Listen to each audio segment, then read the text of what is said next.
अस्सलाम वालेकुम dear students. उम्मीद है आप सब खैरियत से होंगे। एडमिनिस्ट्रेटिव एथिक्स के न्यू लेक्चर के साथ हम आपकी खिदमत में हाजिर हैं। हमने लास्ट लेक्चर में एडमिनिस्ट्रेटिव एथिक्स और बिजनेस एथिक्स की डिटेल्स को स्टडी किया और उसके साथ हमने उसके कुछ एडवांटेजेस और डिसएडवांटेजेस को भी डिस्कस किया। जब हम बिजनेस के अंदर होते हैं और एथिक्स को फॉलो कर रहे होते हैं या कॉर्पोरेट सोशल रिस्पॉन्सिबिलिटी पे काम कर रहे होते हैं तो उसके बहुत सारे फ़वाइद होते हैं, लेकिन उसके साथ साथ उसके कुछ नुकसान भी होते हैं फाइनेंशियल पर्सपेक्टिव से कि अगर आप एथिक्स और कॉर्पोरेट सोशल रिस्पॉन्सिबिलिटी में पैसा लगा रहे हैं तो आपकी प्रॉफिटेबिलिटी कम हो रही है और कम होती हुई प्रॉफिटेबिलिटी के साथ आपको सस्टेन करना मुश्किल हो जाता है। तो आज का लेक्चर हमारे उसी लेक्चर की कॉन्टिन्यूएशन है। बेसिकली आज हम दोबारा से देखेंगे कि what are the various benefits of business ethics. जब हम बिजनेस एथिक्स पे काम कर रहे होते हैं तो उसके ओवरऑल क्या फ़वाइद हैं। The field of business ethics is rapidly changing as more firms recognize the benefits of improving ethical conduct and the link between business ethics and financial performance. अब गुजरते हुए हर आते हुए दिन के साथ ओवरऑल ज़्यादा से ज़्यादा ऑर्गेनाइजेशन इस चीज़ को रिकग्नाइज कर रही हैं कि बिजनेस एथिक्स के बगैर मार्केट में हमारा सस्टेन करना काफ़ी मुश्किल हो रहा है। First thing. और सेकंड थिंग कि there is a positive relationship between financial performance and business ethics. There is a direct positive relationship. And what do you mean by direct positive relationship? If one goes up, other also goes up. That means if we pay more attention to business ethics, our financial performance will be better and better and better with every coming day. So we have basically two reasons to follow business ethics. First reason, to look as a good organization, as a environmental friendly organization, people friendly, socially friendly organization. And second, we want to increase our financial performance. तो इन दोनों reasons की वजह से हम अपनी organisation में business ethics के rules को फॉलो करते हैं। इसके ओवरऑल क्या बेनिफिट्स होते हैं आप इस डायग्राम में देख सकते हैं। Greater employ commitment. एम्प्लॉय जो आपके मुलाजमीन होते हैं वो आप उनसे आपकी कमिटमेंट ज़्यादा होती है, वो आपसे ज़्यादा कमिटेड होते हैं। इनको हम वन बाय वन भी डिस्कस करेंगे। इन्वेस्टर कॉन्फिडेंस में इजाफा होता है। जिन लोगों ने आपकी कंपनी में इन्वेस्ट किया होता है वो इतमाद रखते हैं कि ये कंपनी कहीं नहीं जा रही।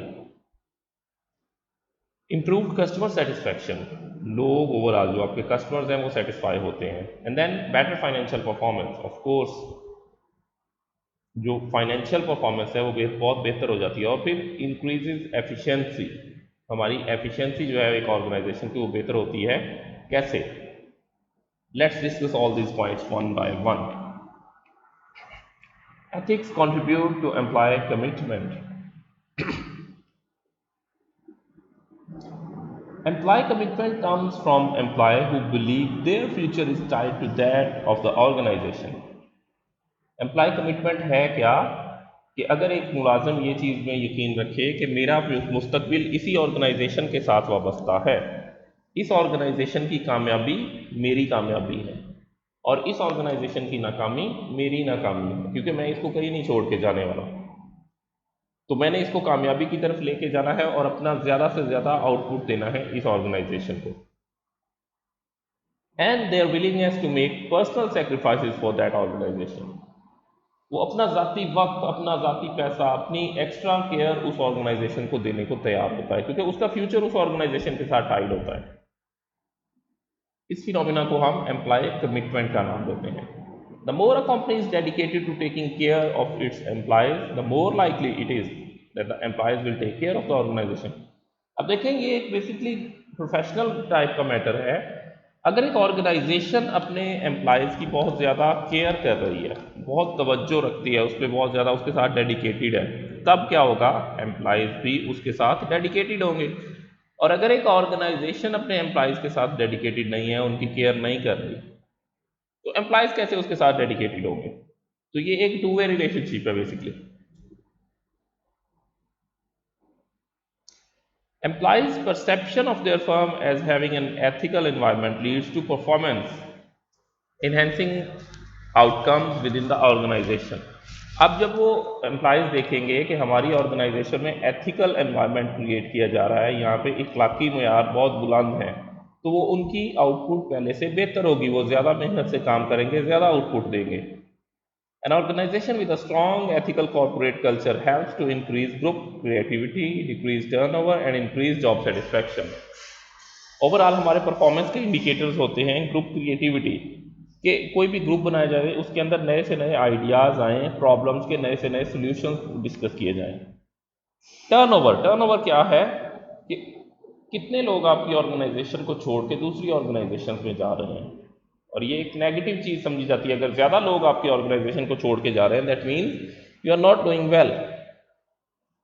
तो अगर हम एथिकल प्रैक्टिसेस पे काम करते हैं तो हमारा टर्नओवर रेट जो है वो भी कम होता है एंड इंक्रीज जॉब सेटिस्फैक्शन, और ओवरऑल लोगों की अपनी जॉब सेटिस्फैक्शन जो है वो बेहतर होती है अगर हम एथिकल प्रैक्टिसेस पे काम करते हैं। Trusting relationships within an organization between both managers and their subordinates and upper management contribute to greater decision making efficiencies. अब देखिए, जब एक सबॉर्डिनेट और उसके मैनेजर के दरमियान बड़ा अच्छा वर्किंग रिलेशनशिप होगा, और मैनेजर और उसके जो टॉप मैनेजर है उसके दरमियान बड़ा अच्छा वर्किंग रिलेशनशिप होगा, तो ओवरऑल डिसीजन मेकिंग बहुत बेहतर होगी, और डिसीजन मेकिंग बेहतर होने से ऑर्गेनाइजेशनल एफिशिएंसी बेहतर होगी। When companies are viewed as highly ethical by their employees, they were 6 times more likely to keep their workers. अब यहाँ पे देखें, क्लियरली कैटेगोरिकली बताया गया है कि जो कंपनीज एथिकल कंसीडर की जाती हैं मुलाजमीन की तरफ से, वो 6 टाइम्स उनका हायर होता है ये रेट कि वो अपने मुलाजमीन को निकालेंगे नहीं, वो उनको कीपिंग, उनको ओवरऑल जॉब की प्रोटेक्शन देंगे।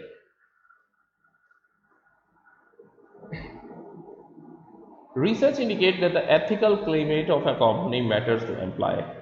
रिसर्च हमें ये बात बता रही है कि ओवरऑल एथिकल जो स्टैंडर्ड्स होते हैं, एथिकल प्रैक्टिसेस होती हैं, वो मुलाजमीन के लिए बहुत अहमियत की हामिल होती हैं, मुलाजमीन उसको बहुत अहमियत देते हैं। तो सेकंड हमारा क्या बेनिफिट है? Increase investor confidence. Investors today are increasingly concerned about the ethics, social responsibility and the reputation of companies in which they invest. देखिए, एक शख्स का पैसा है, वो किसी कंपनी में इन्वेस्ट है, और वो कंपनी कुछ ऐसे कामों में इन्वॉल्व है जिनको सोशली अच्छा नहीं समझा जाता, वो एथिकल स्टैंडर्ड्स पे पूरा नहीं उतरते, तो इन्वेस्टर्स वहाँ पे अपना पैसा इन्वेस्ट करना पसंद नहीं करते, क्योंकि उन्हें इस चीज़ का डर होता है कि किसी भी वक्त अदालत का एक हुक्म इस कंपनी को बंद कर देगा और हमारा पैसा डूब जाएगा, या लोग प्रोटेस्ट करेंगे इस कंपनी के खिलाफ और इसके स्टॉक्स की प्राइस जो है वो डाउन चली जाएगी और तब भी हमारा पैसा डूब जाएगा। लेकिन अगर वो कंपनी एथिकल प्रैक्टिसेस पे काम कर रही है तो इन्वेस्टर को ये चीज़ कॉन्फिडेंस होती है। Investors today are increasingly concerned about the ethics, social responsibility and reputation of companies in which they invest. How? कैसे? They recognize that an ethical climate provides a foundation for efficiency, कि भाई अगर ethical climate होगा तो फिर efficiency भी होगी।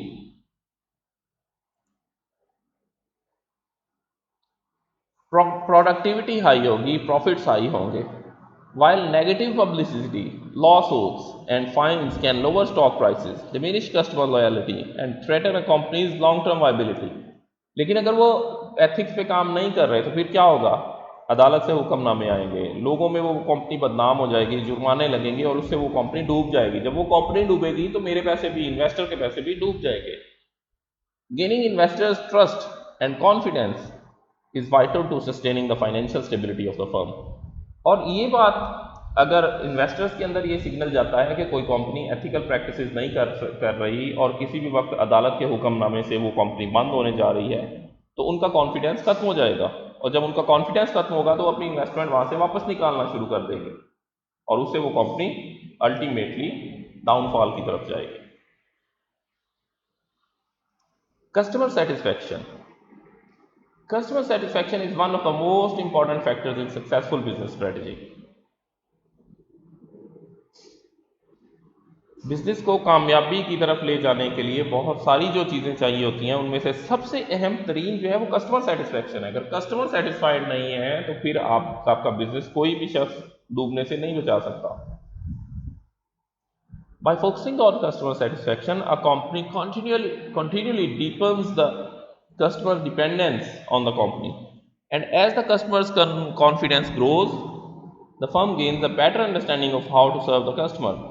अब देखिए, हम अपनी कंपनी की रेपुटेशन बेहतर करना चाहते हैं, तो उसके लिए हमें करना क्या है कि हमें कस्टमर की डिपेंडेंस ज़्यादा करनी है कि कस्टमर हमारी प्रोडक्ट्स पे डिपेंड करे, वो कभी सोचे भी ना कि मैं दूसरी कंपनी की प्रोडक्ट्स खरीदूंगा। तो उसके लिए उनको बेहतर हमने एथिकल स्टैंडर्ड्स और बेहतर एथिकल प्रैक्टिसेस दिखानी होती हैं। Successful businesses provides an opportunity for customer feedback which can engage the customer in cooperative problem solving. Overall वो बेहतर फीडबैक पे काम करते हैं, जिससे कस्टमर की जो कोऑपरेशन है उनके साथ वो बहुत बेहतर हो जाती है। इसके अलावा कैसे कस्टमर सेटिस्फेक्शन बेहतर होती है? Research indicates that a majority of consumers prefer companies that give back to society in a socially responsible manner. Research हमें ये बात बताती है कि वो कंपनीज जो सोसाइटी के ऊपर इन्वेस्ट करती हैं अपने प्रॉफिट्स में से, लोग उनकी प्रोडक्ट्स खरीदना पसंद करते हैं, कस्टमर्स वहां से परचेज करना पसंद करते हैं। Strong organizational ethical environment usually focuses on the core values of placing customers in interest first. अब जहाँ पे एथिकल एनवायरनमेंट बेहतर होगा तो वहाँ पे कस्टमर के इंटरेस्ट को सबसे ज़्यादा वैल्यू दी जाएगी, सबसे पहले उनको देखा जाएगा कि कस्टमर का इंटरेस्ट खराब ना हो, ओवरऑल उनका किसी किस्म का कोई नुकसान ना हो। An ethical climate that focuses on customers incorporates the interest of all employees, suppliers and other interested parties in decisions and actions.